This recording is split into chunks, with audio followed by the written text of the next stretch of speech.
Apple has broken yet another record. Sales of the iPhone 6s and the 6s Plus have topped 13 million in their first weekend of release. And here to show us the phone and what it can do is our tech expert, Shelly Palmer. Good morning. Good morning. And you have the phone right here. Okay, first and foremost, if you have a 6, you do not need to run to the store to get a 6S. You know, we were just saying the Apple website says the only thing that's changed is everything. It's kind of obnoxious to say that, right? Yeah, it's a little disingenuous because a lot has changed. It's true. The phone has some toys and some tricks it can do. Right. But if you've got a 6, you do not need to run out. If you have a 5S, think about it. If you have a 5, or a 5, run to the store, Ben. No, this phone is actually in a box on my kitchen counter. Okay, there you go. So the first thing is that touch, the actual Touch ID. You can see how much faster it is than it was on every other version of it. They've really stepped up their touch and their security.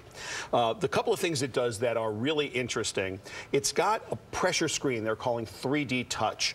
And when you hold an icon hard, choices pop up on the menu, which is pretty spectacular because you can go right to taking a photo or a selfie. You don't have to get into the camera and fiddle around with it. So let me ask something, because this Force Touch, it's kind of like, didn't BlackBerry do something with this when they first debuted, touchscreeen phones? If you pressed something harder, it did something else. There have been many attempts at this. This is really cool. If you and I'll just press on Safari for a second. If you press on Safari, you get this fantastic reading list that comes up.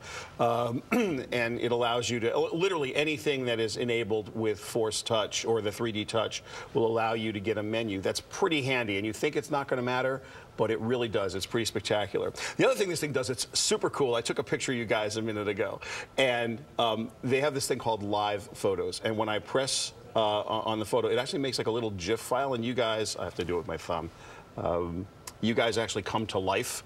I don't know if people can see that on the phone.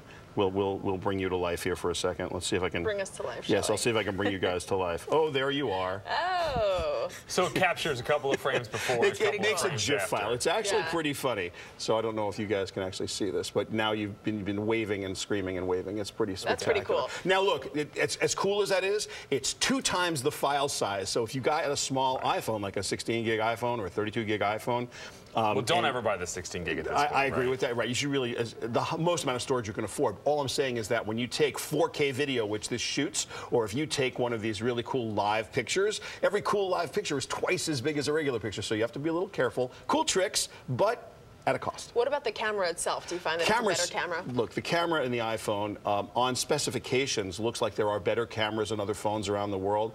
Apple has spent so much time trying to make photos important. They really have done a fantastic job with software. It's a 12-megapixel camera in the iPhone 6s. It's pretty spectacular. And quickly, I read something about this Wi-Fi assist feature. It's a setting. Very important. It can really eat up your data. Very, very important. All the way at the bottom, there's a little, in settings, there's a little switch that says Wi-Fi assistant. What's interesting about this is sometimes you're in a place where Wi-Fi is not so good. What it will do if you have it on, it will go to the LTE network from Verizon and use your phone plan, use your data plan to assist the Wi-Fi. That is exactly what you don't want to do because it will cost you a fortune. So when you get the phone, turn it off. Good to know. Shelly, and you think you're on Wi-Fi. Yeah, you do, but you aren't. So yeah, Wi-Fi assist is a bad thing for most people most of the time. Good to know. All right.